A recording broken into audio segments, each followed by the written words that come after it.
Baik, Assalamualaikum warahmatullahi wabarakatuh. Selamat siang kepada saudari Titi, Jumi, dan Endang yang ada di Hong Kong, dan saudari Kaila yang ada di Thailand, di Songkla. Pada kesempatan kali ini saya akan memberikan materi terkait dengan aritmatika sosial. Ya, jadi mungkin sekarang ini terkait dengan ujian nasional itu banyak yang mengkaji tentang aritmatika sosial. Materi yang akan saya berikan kali ini itu terkait dengan bunga tunggal. Contohnya apabila kita menabung di bank itu memang ada bunga. Ya kalau misalkan kita ingin menabung 100.000, maka kalau misalkan bunganya 2% tentunya akan bertambah nilai uang kita di bulan berikutnya. Nah, bagaimana cara menghitung bunga tunggal tersebut? Nah, nanti kita akan pelajari pada siang hari ini. Tetapi untuk lebih mempercepat, kita langsung aja kepada soal terkait dengan bunga tunggal tersebut. Baik, kita mulai soal yang pertama. Nah, di sini eh, sebuah perusahaan memiliki modal sebesar 1 juta disimpan di bank dengan bunga 12% per tahun. Ya, jadi dalam 1 tahun itu uangnya akan bertambah tuh karena ada bunga 12%. Pertanyaannya, berapakah besarnya bunga bank selama 6 bulan? Nah, jadi 12% ini per tahun. Jadi dia nyimpan uang 1 juta. Nah, berapa besarnya bunga selama 6 bulan?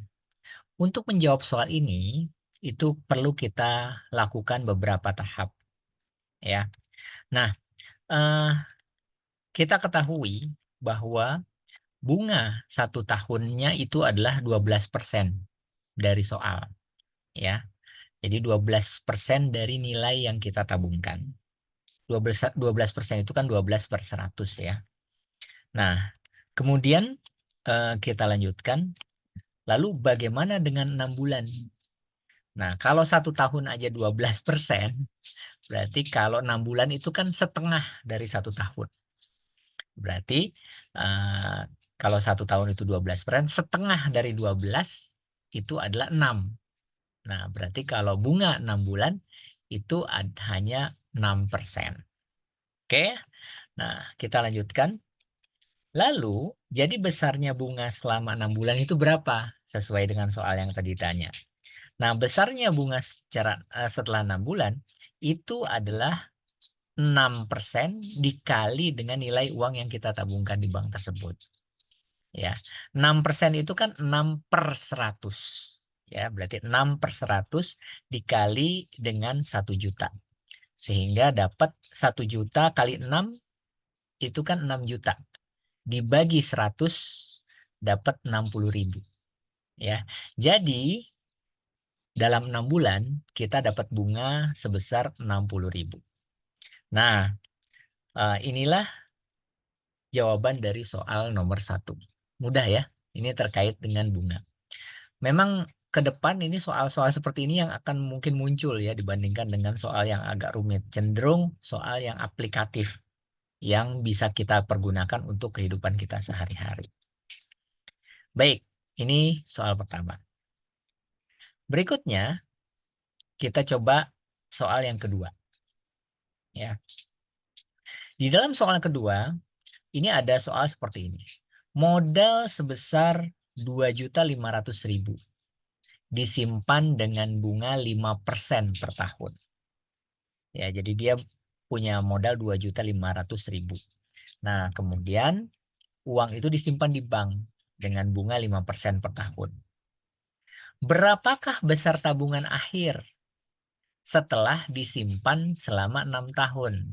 Nah, dari soal itu kita ketahui bahwa bunga 1 tahunnya itu adalah 5%. 5% itu adalah 5/100. Ya, yang disebut sebagai 5% itu adalah 5/100. Nah, otomatis kalau bunga selama 6 tahun, ya, kalau 1 tahun aja 5%. Ya, kalau 6 tahun jadi berapa persen? Berarti kan 5 dikali 6. Ya enggak? 5 dikali 6 menjadi 30% kalau selama setahun. Ya, oke. Nah, berarti bunga selama 6 tahun itu 30%. Berarti besarnya bunga selama 6 bulan, selama 6 tahun itu berapa persen? Ya udah, berarti 30/100. Ini salah nih. Bukan 6 bulan, tapi 6 tahun. Berarti 30/100. Ya, kenapa? Karena 30% itu 30/100 kali 2.500.000. Sehingga kalau Anda naruh uang 2.500.000 dengan bunga 15% per tahun, maka selama 6 tahun uang kamu akan bertambah menjadi 750.000. Didapat dari 2.500.000 dikali 30 dibagi 100.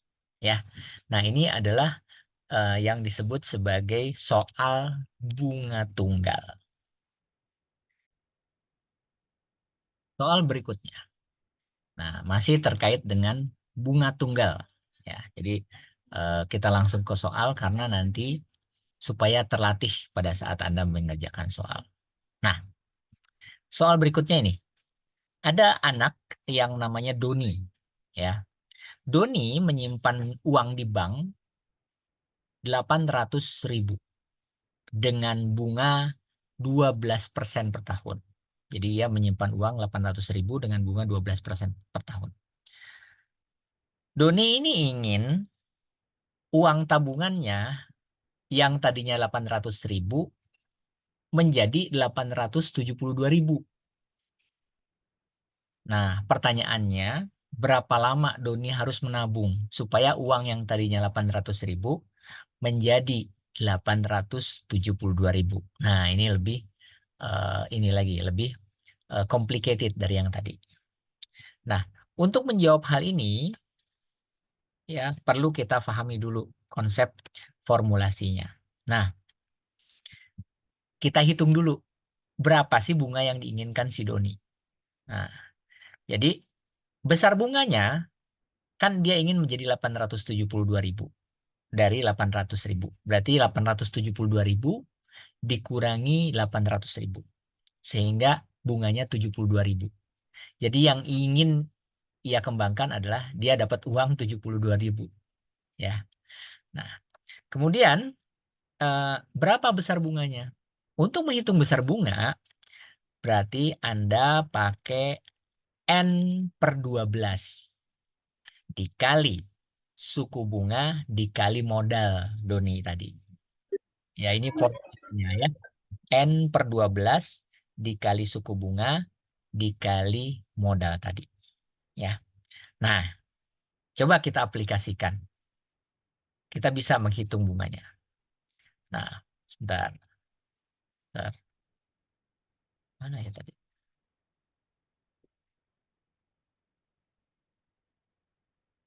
Kelanjutannya nih. Nah, baik. Kita mulai. Dari soal tadi, kita bisa eh, implementasikan ya rumus tadi ya. Berarti kan N/12 kali suku bunga kali modal tadi kan ya.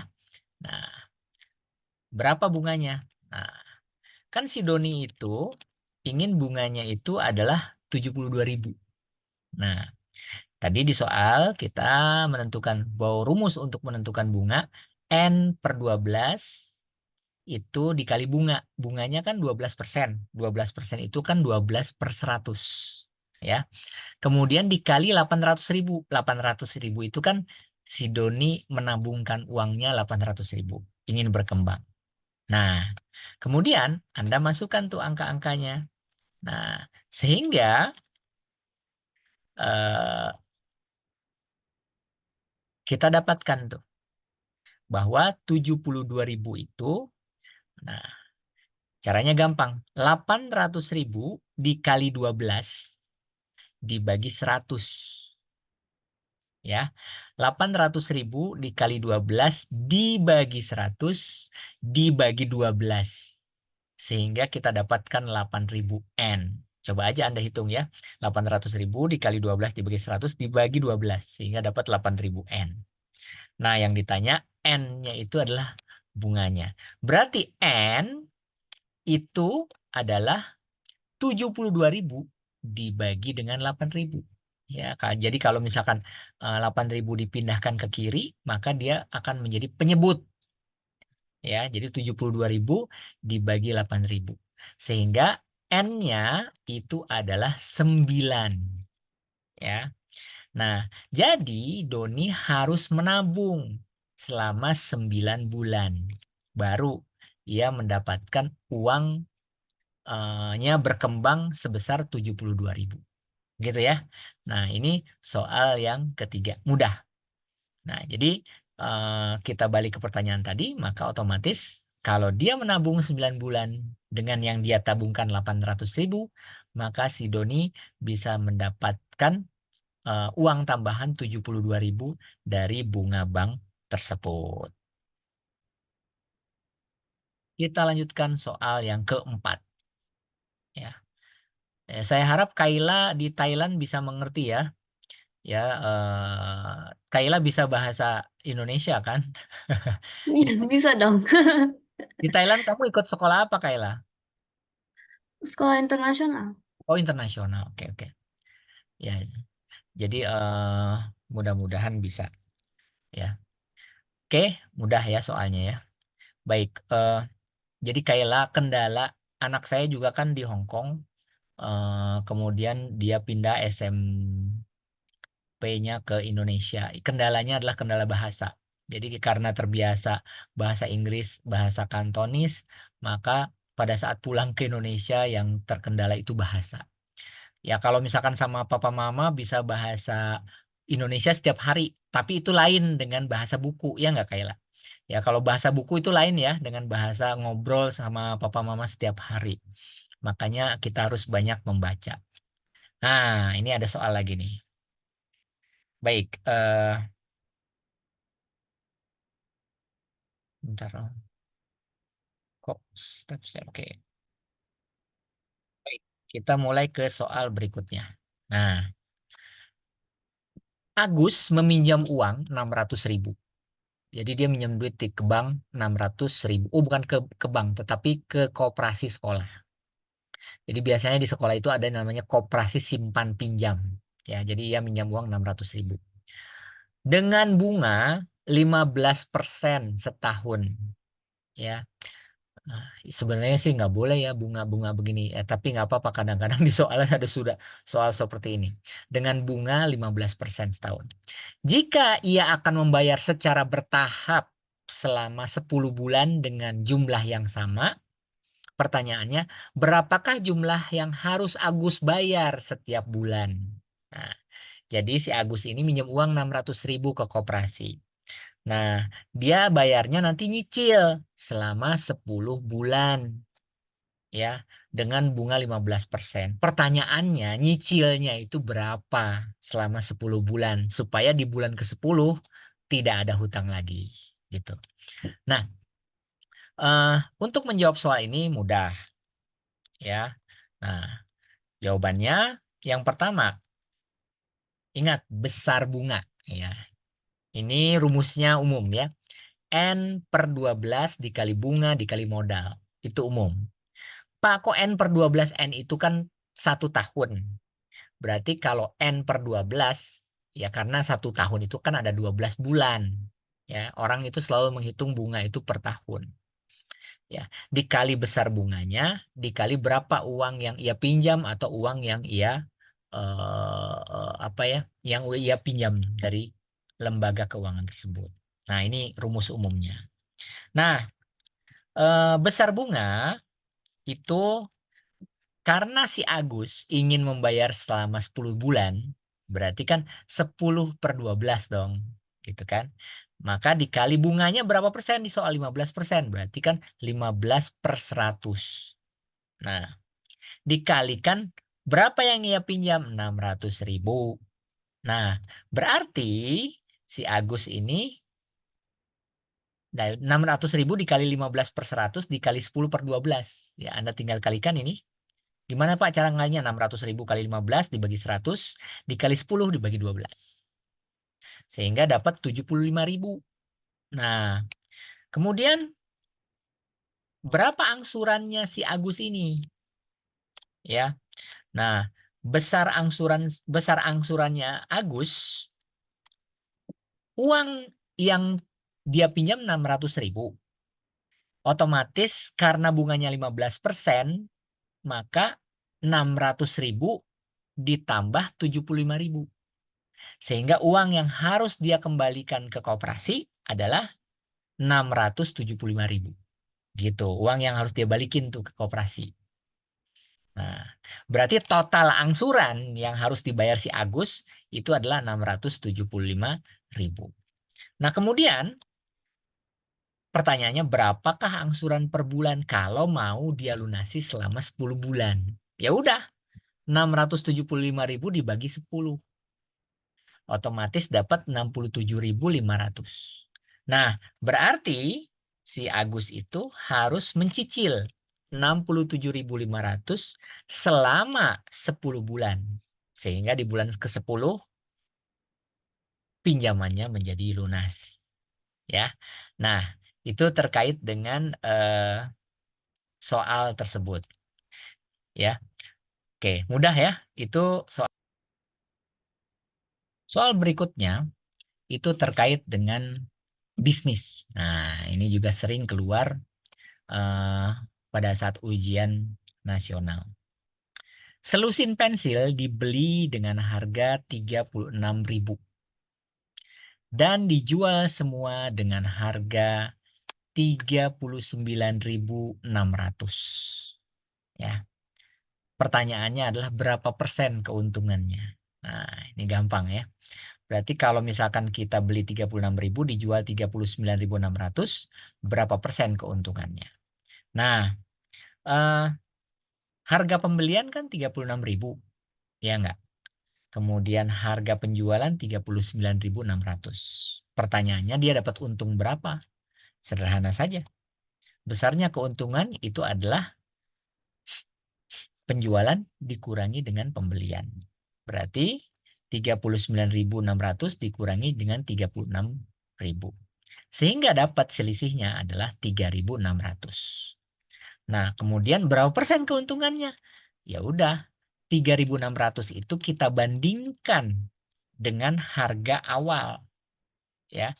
Nah, jadi persentase keuntungannya itu adalah 3.600 dibagi dengan 36.000. Ya. Jadi 33 ini nih ngetiknya salah nih. Mestinya 3.600 dibagi dengan 36.000 harga awal pada saat dibeli. Dikalikan 10%. Sehingga orang tersebut dapat untung 10% keuntungannya. Ya. Nah, itu soal pertama. Kemudian, soal kedua. Nah, soal kedua. Selusin buku dibeli dengan harga 60.000.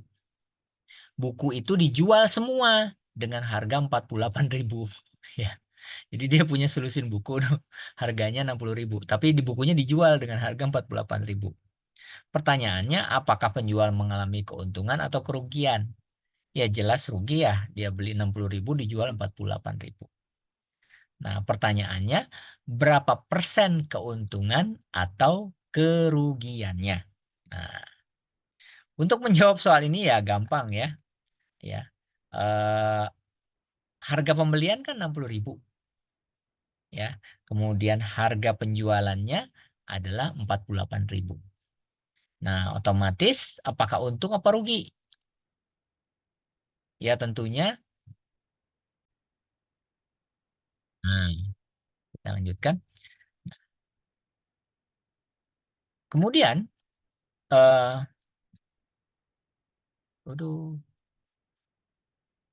nah, karena harga penjualannya tadi lebih kecil daripada harga pembelian, maka penjual tersebut rugi, gitu ya. Nah, otomatis besarnya kerugian berapa? Ya, orang beli 60.000 dijual 48.000, berarti 60.000 dikurangi 40.000 dia rugi tuh 12.000. Nah, kemudian ya udah berarti persentase kerugiannya adalah 12.000 selisihnya dibagi dengan 60.000 harga beli awal dikalikan 100%. Oh, kalau begitu berapa persen dia rugi, Pak? Dia rugi 20%. Ya. Nah, jadi seperti itu. Kalau misalkan kita, nah, kita lanjutkan. Sebuah sepeda dibeli dengan harga 3 juta. Kemudian dijual kembali. Nah, dengan keuntungan 12%. Nah, kita sekarang pakai kayak gini nih. Jadi, kita beli sepeda nih 3 juta. Tapi kita nggak tahu dijualnya berapa. Tapi yang jelas pada saat kita ngejual, kita dapat untung 12%. Pertanyaannya adalah berapa rupiah keuntungannya dan berapakah harga jualnya. Nah, untuk menjawab soal tersebut, maka kita perlu runut. Berarti harga beli tadi berapa? 3 juta ya kan? Dia beli sepeda 3 juta. Nah, kemudian eh, berapa besar keuntungannya? Kita nggak tahu, kita hitung. Nah, bagaimana Pak cara menghitungnya? Kan dia untung 12%. Berarti kan 12/100 dikali harga beli. Iya nggak? 12/100 dikali 3 juta. Sama dengan 360.000. Oh, berarti dia untung 360.000. Nah, kalau sudah ketemu gini gampang ya. Gampang. Berarti berapa tuh dia jual sepeda? Ya udah. Berarti yang tadinya dia beli sepeda 3 juta, ya, ditambahin ya 360.000. Berarti dia jual sepedanya 3.360.000. Ya, artinya apa? Dia mendapatkan keuntungan 12%. Nah, ini untuk soal nomor 3. Oke. Nah, kemudian baik. Soal terakhir. Nah, ini contoh. Sebuah sepeda motor bekas pakai dibeli 8 juta. Nah, jadi ada sepeda motor bekas dibeli sama seseorang harganya 8 juta. Kemudian dijual dengan kerugian 15%. Nah, hati-hati. Ini rugi ya. Kalau rugi berarti harga jualnya lebih kecil daripada harga beli. Tapi kalau untung, harga jualnya lebih besar daripada harga beli. Pertanyaannya adalah berapa rupiah kerugiannya? Kemudian karena dia rugi berapa harga jualnya? Ya. Nah, ini sama prinsipnya dengan yang tadi. Ya, dia beli 8 juta kan sepedanya.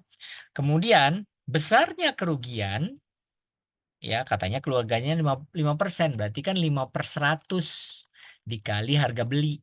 Nah, 5/100 dikali 8 juta. 8 juta kali 5 dibagi 100. Sehingga dapatlah 400.000. Berarti itu orang rugi 400.000. Nah, berapakah harga jualnya? Ya udah, tadinya kan dia beli 8 juta. Rugi 400.000, berarti dikurangin 400.000, jangan ditambahin ya. Kalau untung ditambah, tapi kalau beli, kalau rugi dikurangi. Berarti harga sepeda yang tadinya 8 juta, dia jual menjadi 7.600.000. Oke, nah itulah soal aritmatik yang bisa saya berikan pada kesempatan kali ini. Baik, mungkin pertemuan kali ini cukup ya. Nanti sisanya itu saya bisa berikan lewat video ya. Oh iya, Kaila yang di Thailand belum sempat saya nanti hari ini ya saya kasihkan materi modul dan videonya. Baik, tetap semangat semuanya sampai ketemu lagi. Tetap jaga kesehatan. Terima kasih. Assalamualaikum warahmatullahi wabarakatuh. Sampai jumpa. Bye. Terima kasih, Kak.